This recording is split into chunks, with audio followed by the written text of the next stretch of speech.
The willingness to end resistance is an entry point into the unknown. Most of us, for most of our lives, most of the time, there is resistance to something. Resistance to our thoughts, resistance to our past, resistance to a memory, resistance to an activity, resistance to a feeling. We don't like it. We'd rather it wasn't there. We want to reject it, get over it, deny it, forget about it.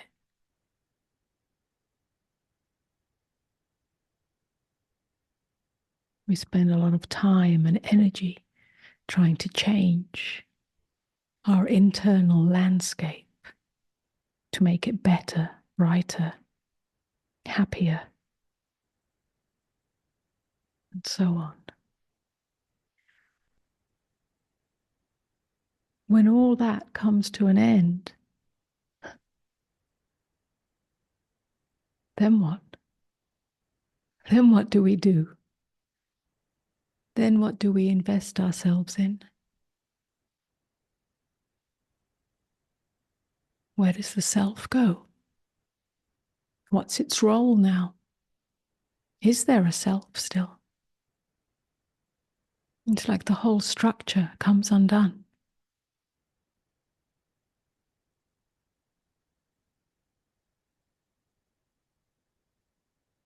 That's freedom from the prison.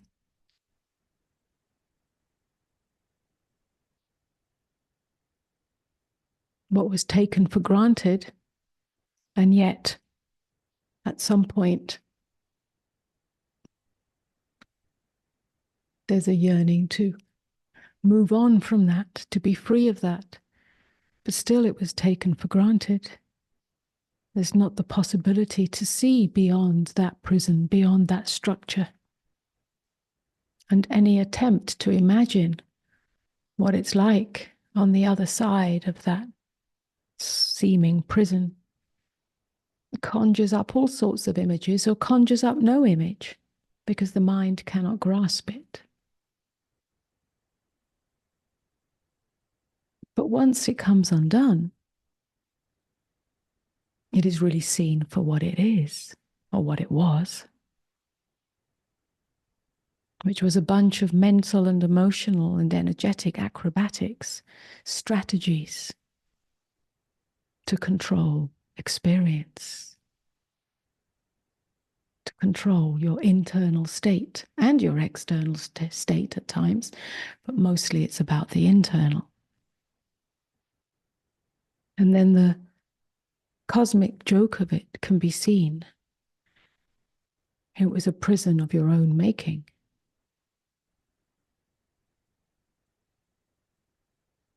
So how can we support this undoing? Whilst it's not an activity for the self to do,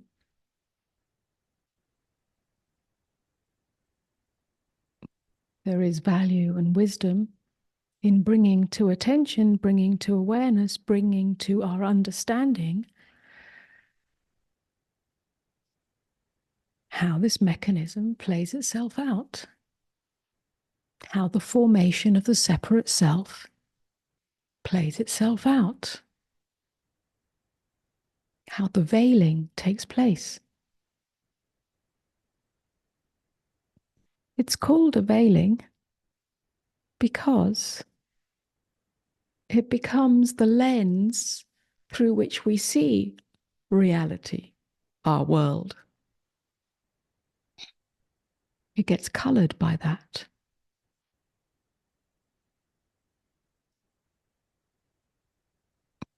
And has an impact on everything that we are, everything that we do.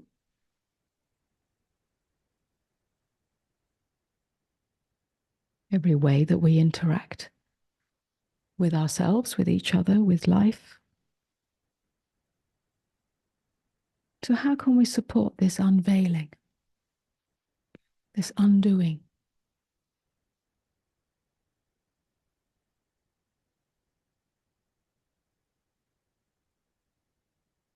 We cannot get rid of content. Whatever arises, arises as part of your experience.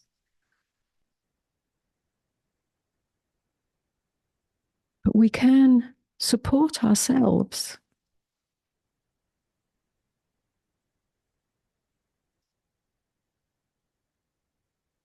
in the undoingness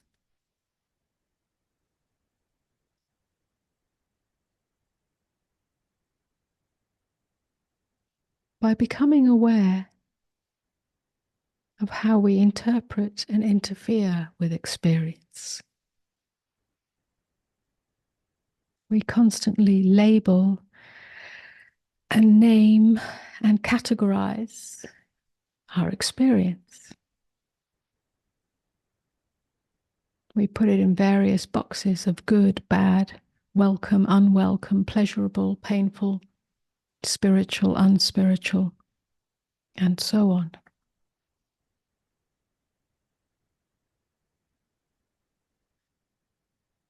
What if we could see that mechanism and how it pulls us away from pure presence? It pulls us into the strategy making.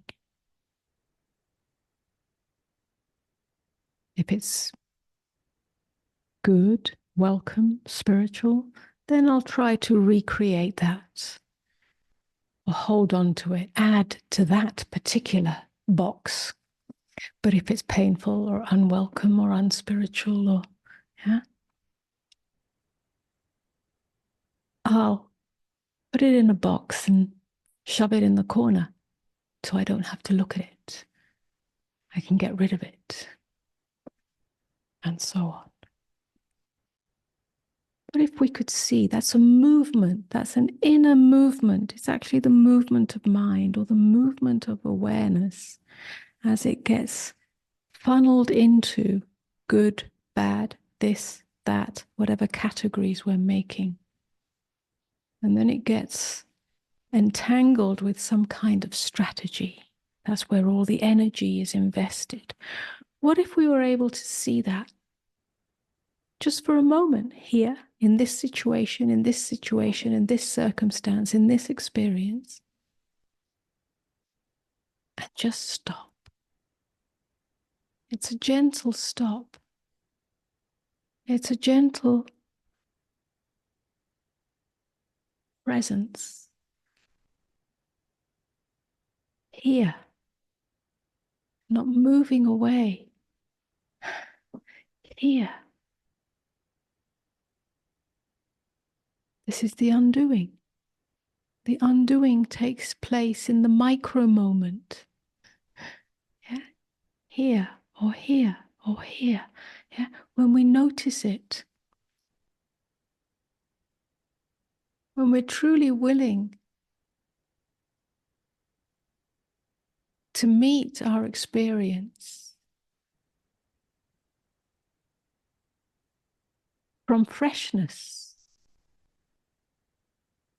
not knowing if it's good or bad, not knowing, yeah, this is the sky nature. Unconditional, unconditionality.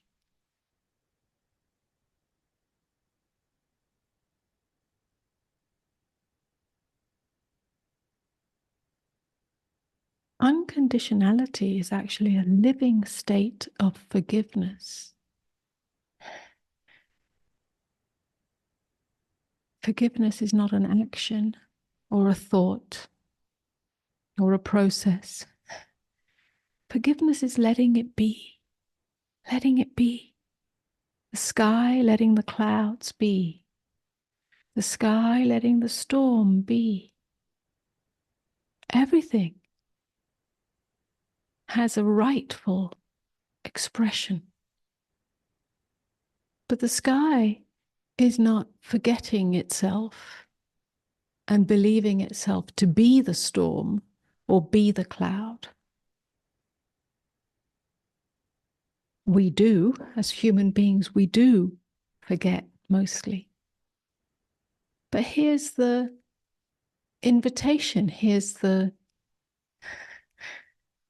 game, if you like, here's the play of it all, is that every experience is an opportunity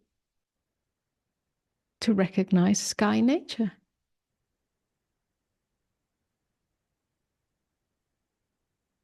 And any attempt by the self to believe there's something wrong with me, or haven't got there yet, or I failed, or I'm not good enough because I haven't got it all in one go. This great big bang, this great big explosion where suddenly all of that comes undone. The whole lifetime of this strategy making and interference comes undone. And that if I haven't achieved that in all one go, and sky gets confused or lost in the identification with the storm and believes itself to be that, then there's something wrong with me. No, no, no. Here's the beauty. Here's the celebration that in the moment of the seeing, in the moment of the not moving and staying as sky nature, in the midst of that which is difficult or challenging or entrancing, that's it. There's a celebration in that. Sky recognizing itself, awareness recognizing itself, beingness recognizing itself, simply by not moving from itself as itself.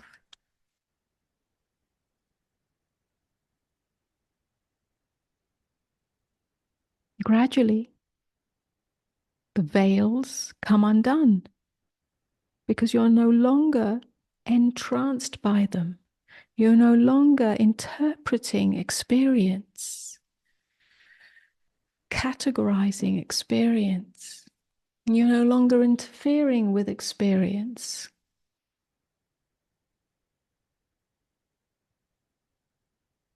It's like all that energy that's invested into the interference and the interpretation, it has to fall back into itself. It's like an inner implosion, yeah, that has the possibility of detonating the self-made prison.